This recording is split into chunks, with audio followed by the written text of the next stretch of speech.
Assalamualaikum warahmatullahi wabarakatuh. Salam sejahtera buat kita semua. Om Swastiastu. Dalam kesempatan ini, saya Edi Sundoro akan mereview kembali perkembangan sirkuit MotoGP Mandalika, di mana prospek pembangunannya berjalan sampai detik ini. Dan mari kita simak dan mari kita lihat perkembangan sejauh mana progres sirkuit MotoGP ini dilakukan.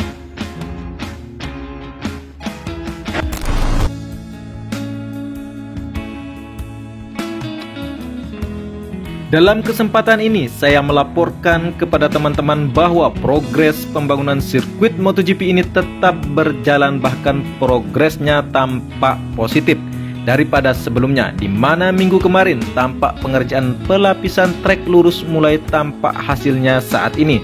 Tanah gunung menjadi materialnya sudah terlihat rata. Pengerjaan sudah hampir sampai ke tikungan pertama.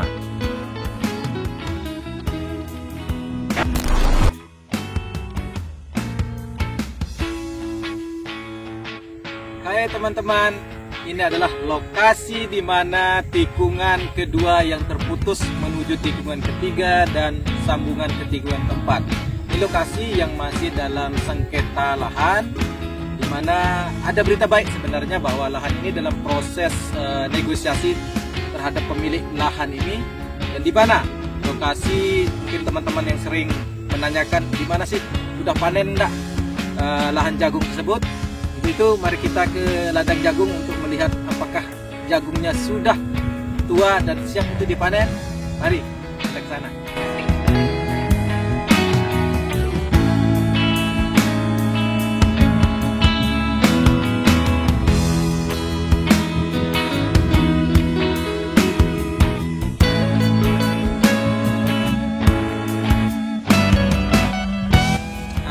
Disinilah tempatnya ladang jagung yang teman-teman sering tanyakan, di mana ladang jagung ini dalam tahap pembebasan lahan, sehingga yang sering teman-teman bahwa apakah jagung ini sudah dipanen. Ternyata sekitar 1 minggu lagi jagung-jagung ini sudah mulai menua, dan kemungkinan ya 1 minggu ke depan sudah siap panen. Dan untuk itu pertanyaan daripada lahan dan ladang jagung di mana tempat posisi aslinya, disinilah posisi aslinya.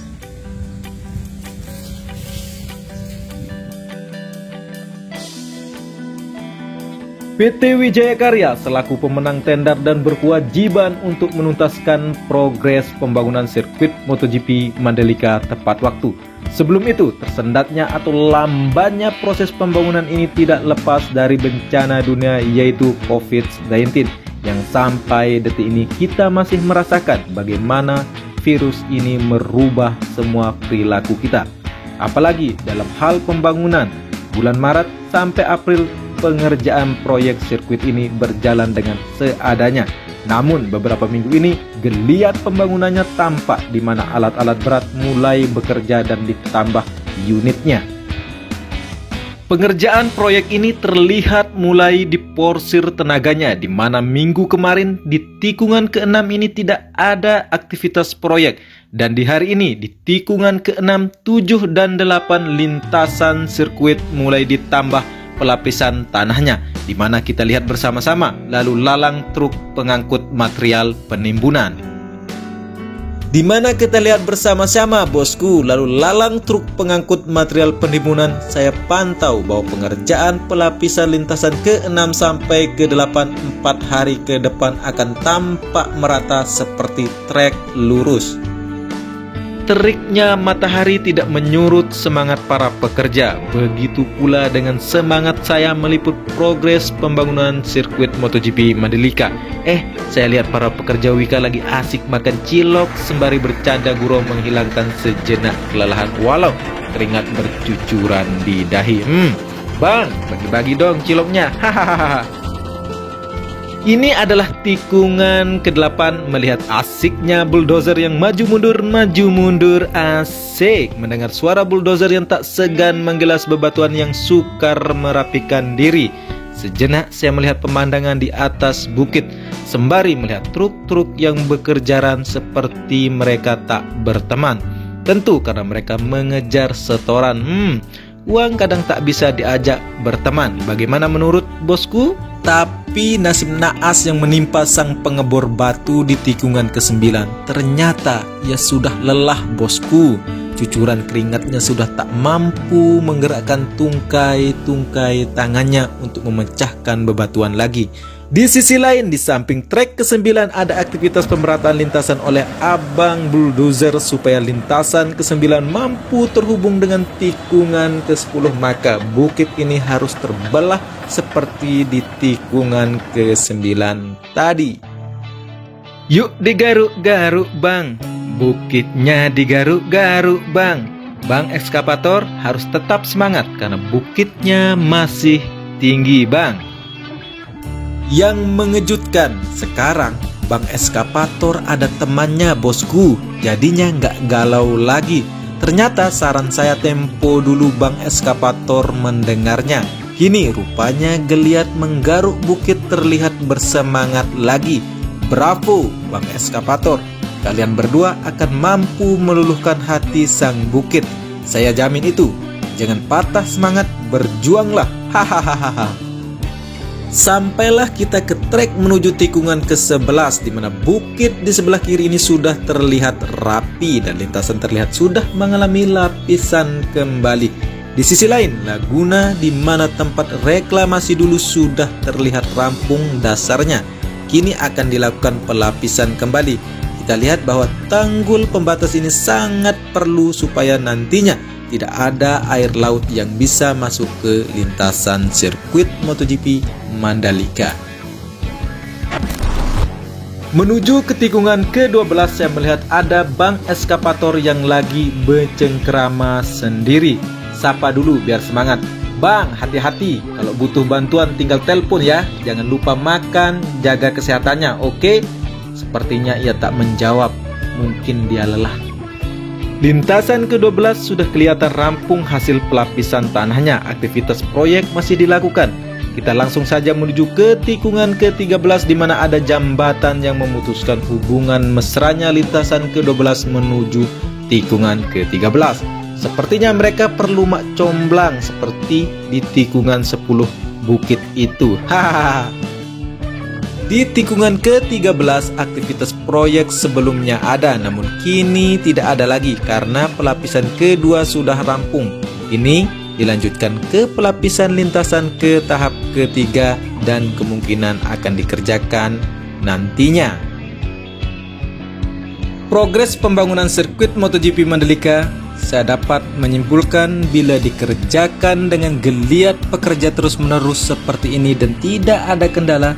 Dengan itu saya berani menyimpulkan pembangunan sirkuit MotoGP Mandalika akan rampung di bulan Juni tahun 2021. Di mana kesimpulan review kali ini adalah lintasan trek lurus dalam pengerjaan tikungan ke-6, 7, 8, 9, 11, 12, 13, 14, dan 15 sudah ada aktivitas pengerjaan. Ada yang rampung dan masih dalam pengerjaan. Sedangkan untuk tikungan kedua, 3, 4, 16, 17 belum ada aktivitas proyek. Kondisinya tetap seperti biasa. Dengan itu saya membandingkan dengan review sebelumnya bahwa ada perubahan yang sangat signifikan dalam proses kerja dan hasil kerja pembangunan sirkuit MotoGP Mandalika. Selain pembangunan dalam kawasan sirkuit, di dua sirkuit juga ada aktivitas proyek di mana aktivitas di sebelah kiri dari jalan raya menuju Pantai Tanjung An. ITDC lagi membuat drainase atau gorong-gorong untuk antisipasi datangnya air hujan dari bukit yang akan mengakibatkan lintasan sirkuit atau kawasan sirkuit MotoGP Mandalika akan tergenang banjir. Oleh sebab itu, dipasangnya beton untuk menjadi dasar dari drainase yang berbentuk U. Sekitar hampir 2 jam berkeliling sirkuit MotoGP Mandalika, saatnya saya memanjakan diri melihat birunya pantai. Dan kali ini saya memutuskan untuk ke Pantai Tanjung An, berharap pantai itu akan sepi dan akan mampu untuk menenangkan diri sejenak. Ternyata rame banget. Sejak mulai dibukanya kembali kawasan wisata di sebagian Di Lombok masyarakat berbondong-bondong mencari hiburan dan salah satunya adalah pantai yang menjadi primadona masyarakat Lombok. Akhirnya, sesampai di pantai Tanjung An, aku pun kecewa serta patah hati karena melihat begitu banyak yang mengumbar kemesraan di tengahnya teriknya matahari. Dan akhirnya aku harus menepi, menyendiri karena aku benci melihat orang bahagia karena mereka cenderung tak peduli dengan sekitarnya. Saya suka dengan orang yang patah hati, dia lebih jujur dalam berkata dan bertindak. Dan kini aku merasa bahwa sendiri itu perlu untuk mendapat sebuah ketenangan. Mau cari ketenangan bosku? Mari ke Lombok, pantainya eksotik buahnya. Cukup sekian informasi yang saya dapat sampaikan. Sampai jumpa di video berikutnya. Oh ya, teman-teman yang berkenan membantu perkembangan channel ini, cukup dengan cara like, share, dan subscribe. Saya Edi Sundoro, salam persahabatan dari anak Lombok, matur tampiasih.